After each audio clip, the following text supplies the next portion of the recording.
lu mu ci mënti doon xëy na moom mi joxe information bi dina ci indi ay leeral sëñ Alioune.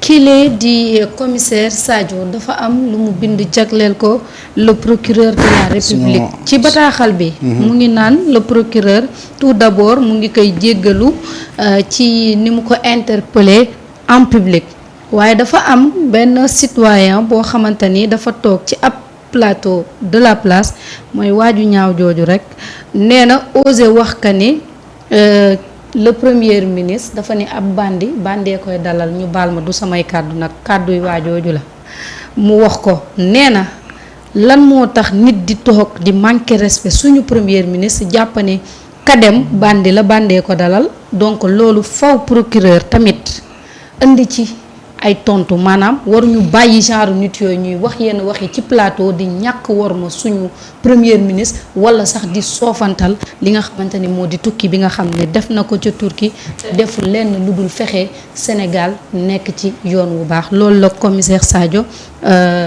jagleel le procureur de la République.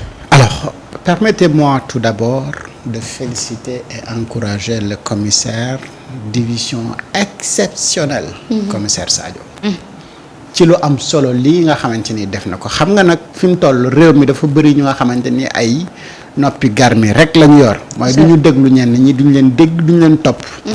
te gëm naa ne procureur it ñenn ñi xam naa ne amul jot déglu leen. waaye wax ju ñaawee nii. jëmale ko ci institution pas institution le premier ministre de institution mais le gouvernement est une institution et le chef du gouvernement c'est le premier ministre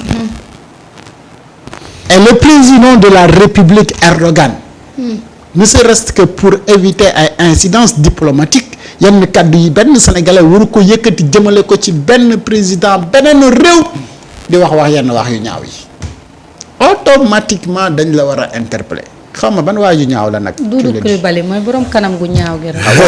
yaa ngi tooñ de. ñaawee ni xol bi bonee noonu la ñaawee pour man sax xam ngeen ko de bu nee waa ju ñaaw. wallaahi xaw ma alors mais très honnêtement. très honnêtement. dama jàpp ne suñu gouvernement bi dañu manqué rigueur ci yenn yi. très honnêtement.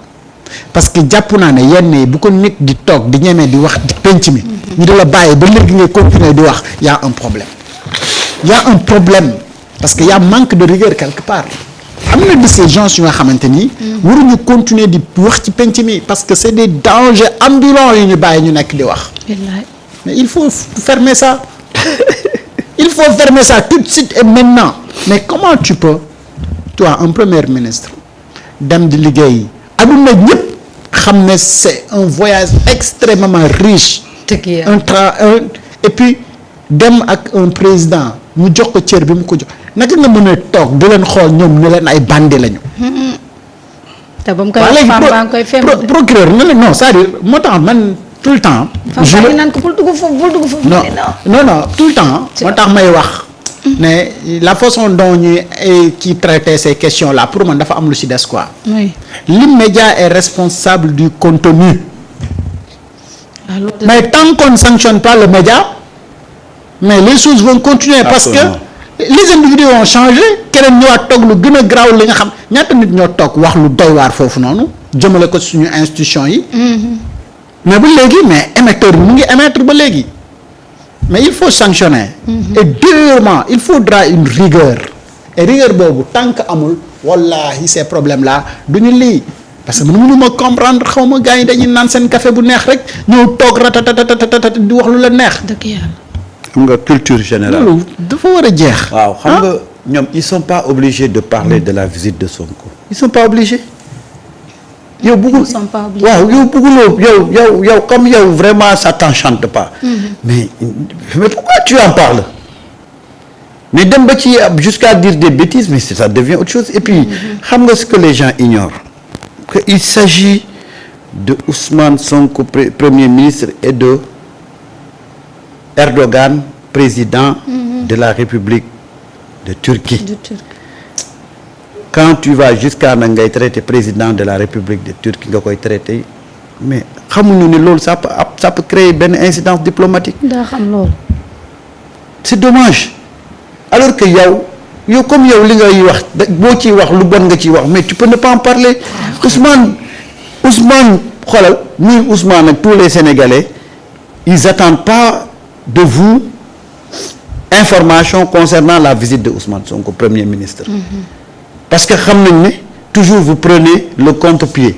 mais lan moo gën a noppale ngeen bañ cee wax ah. dëgg nag. xam nga des fois damay gis ay politiciens sax ñu naan le monsieur là ne duñ tudd Ousmane ah. mais nañu xool Ousmane kañ est-ce que Ousmane mos na leen tudd ah. déedéet. c'est-à-dire que ñoom ils s'attardent sur quelqu'un boo xam ne kooku romb na leen bu yàgg mosul bàyyi xel ci ñoom comme man kii li muy def neexuma li muy def bugguma ko mais je vais pas en parler. dëgg yàlla. tu en parles tu dis des bêtises des choses yoo xam ne mën na la indi problème. te li ma ci metti mooy tey bu ñu ko interpellé woon wala dara ñu naan liberté d'opinion. man daal gis nga alors que yow sa premier ministre. wuyu ma su fekkoon par exemple ñoom dañu jàpp ne nit bii dafa favorable à Pastef mu def tarxiis fenn rek ñoom seen plateau yi seen ambition yëpp mooy faire arrêter cette personne là ils l'ont fait 1000 fois. mel na nit bu nga xamante ni. ci une mauvaise interprétation ñoom bu ñu am ci ay kàddum jëm nañ ko fi fexe pour ñu woo ko le cas Azoura mu ngi fii barki Demba Ndiaye loolu c'est pas yàggul waxu lu doyee waar nii waa ji li mu wax ni Azoura waxu ko mais à longueur de journée saa suñu xëyee partagé wax non kii dafa war a lii procureur lu muy xaar lu muy lii tey lu gën a rëy lii ni wax amul et très honnêtement ci penc mi dafa am ñoo xam ne dañ leen war a fay ñu noppi. loolu dëgg la. ñu tëj micro yi ñuy waxee. danañ ca lañ jëm. cette rigueur là nag tant que amul. xam nga penc mi pour ñu defar ko. faaw ñu segg ñi yëkkati kàddu ci rigueur rek fermeté.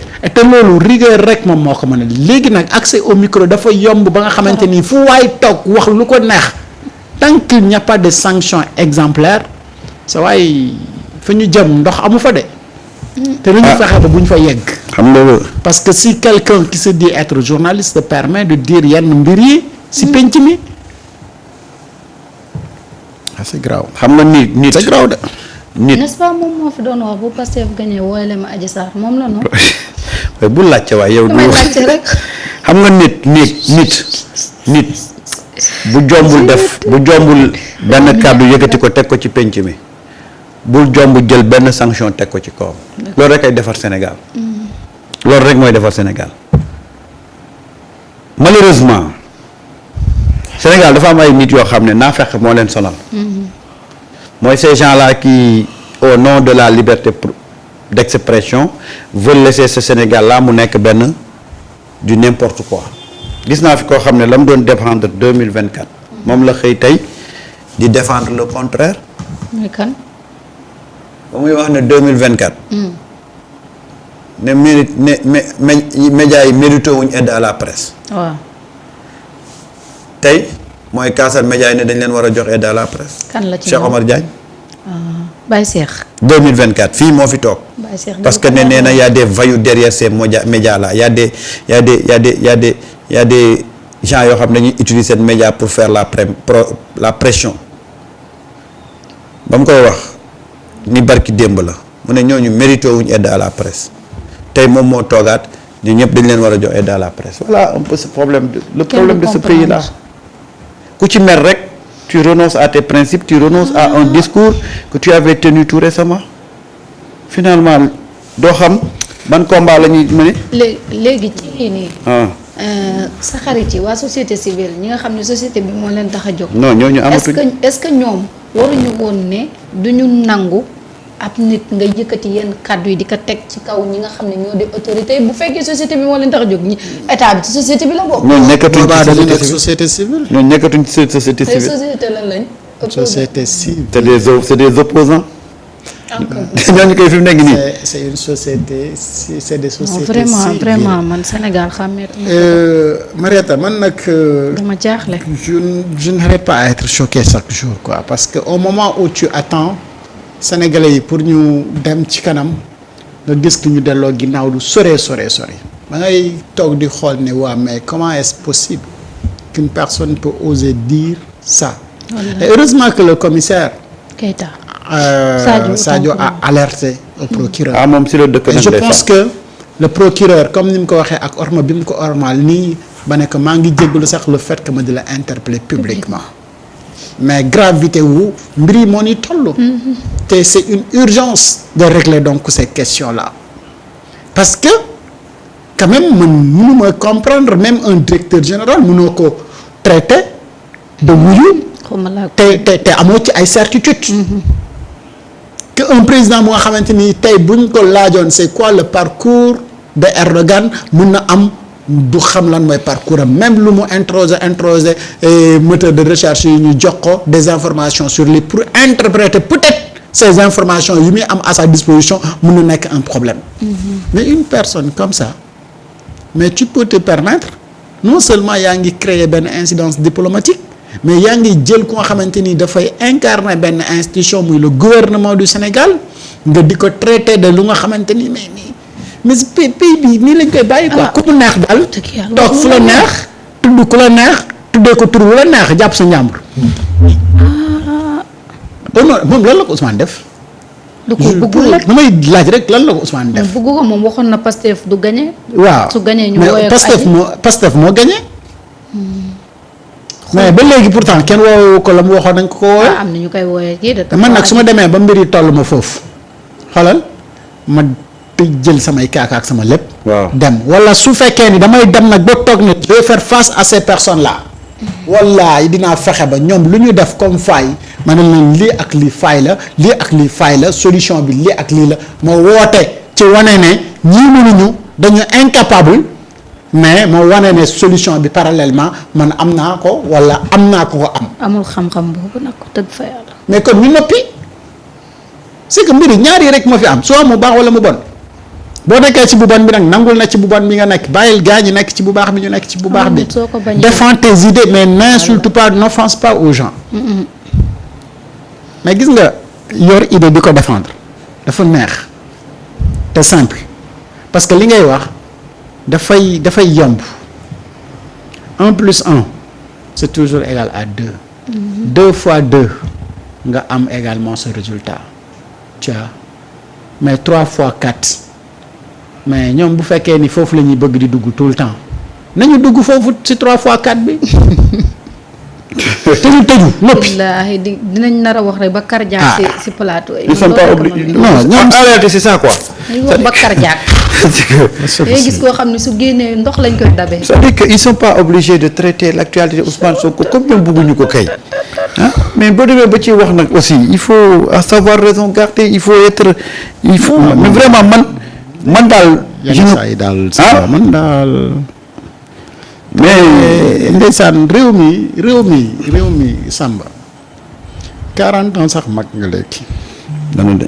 il faut beaucoup de rigueur et de fermeté. soo demee nag ba béjjaaw amaana man xaw ma ko nag bu baax xaw ma ndax am nga soxna am nga doom am nga njaboot am nga ay jarbaat am nga ay frère am nga ay sœur ñu toog di la xool. gis la ngay wax ba sa gémmiñ di da. sa di di. barke Rasulullah.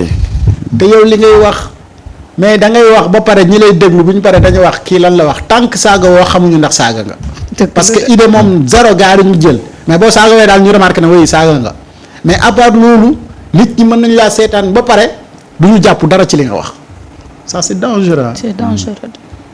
et loolu nag ñàkk argument moom moo koy indi quand vous n'avez pas d'argument mieux vaut la fermer. moo gën de. vous n'êtes pas obligé de commenter sur Ousmane. ah mais nag fii Ousmane ay matière bi de. mais y a des faits divers non mais am na ay faits divers ñu wax ci faits divers yi. man de wax dëgg fa yàlla réussite Ousmane seen défaite la ñoom. loolu non soo amulee argument y a des faits divers. faits divers yaa ngi fi de moom comme tey moom tu as un temps bu nga xam ne faa nga wax ba temps bi jeex. waaw faits divers lii la mais demal ci faits divers yi puisque yow xamoo voyage bi lan moo ko tax a jóg xamoo pourquoi Ousmane voyagé xamoo pourquoi Ousmane dem gisi Erdogan xamoo lan mooy parcours Ousmane xamoo lan mooy parcours Erdogan xamoo lan la ñu lijjanti xamoo délégation bi kan a ci nekk xamoo yan convention la ñu signé xamoo lan moo fa am xamoo ñaata milliards la ñu am ne serait-ce que pour le secteur de l'énergie nee nañ la indiwaale nañu 5000 milliards pour investir ko ci secteur boobu. mais loolu am nga matière pour wax ah. déedéet ñoom loolu intéressé wu leen. non am nga matière pour wax. c'est 5000 milliards de secteur privé turc jël. investir ko dans le secteur énergétique yooyu bokk na ci yi nga xamante ni moom Ousmane Sonko daf ko décroché indi ñoom avec Sonko le train qui arrive à l'heure ne les intéresse pas malheureusement ils n'ont pas encore trouvé le train qui est en retard ils créent le retard du train c'est ça qui est dangereux c'est-à-dire que quand tu es contre Ousmane Sonko tu es obligé